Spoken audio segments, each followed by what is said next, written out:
next in line to take over. Is that written somewhere? Yeah, the Constitution.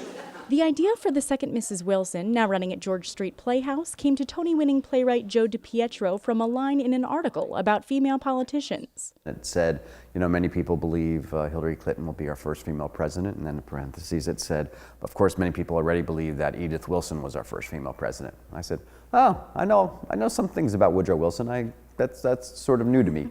DiPietro's research led him to the rarely told story of President Woodrow Wilson and his second wife, Edith. It centers on love, politics, and fraud. They fell in love like that, and he wound up marrying her very quickly. And when Woodrow had a major stroke while negotiating the Treaty of Versailles, Edith took over the country. This was 1919.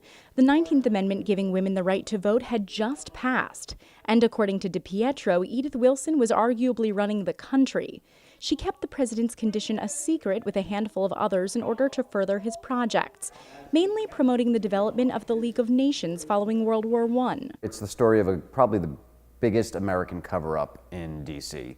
It makes Watergate look like nothing. I mean, love or hate Edith Wilson, she did a remarkable job about keeping her husband in power. The period piece is also largely about something all too familiar to present-day audiences: partisan politics. There are certainly parallels in politics today. Oh my gosh, yeah. I mean, this, I think if you write an historical drama, you write it because there are echoes that have echoed over the years and are still true today. And certainly the idea that to compromise is to surrender is something that is very prevalent in today's political climate. Of course, the challenge in writing about behind-the-scenes political maneuvering nearly a century ago is that there isn't a ton of source material. How do you walk that line between being true to their story and also being dramatically interesting? Well, I really, everything in the show is based on fact, what we know, sort of what happened. But, I would say emotionally everything had to make sense. And for instance, there's a couple scenes where two people meet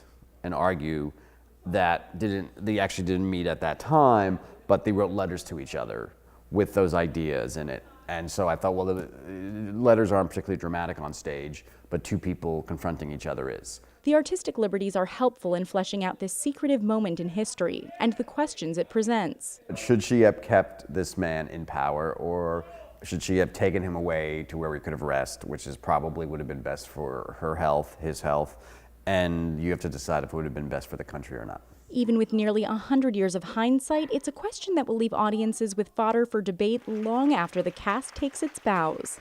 In New Brunswick, I'm Maddie Orton, NJTV News.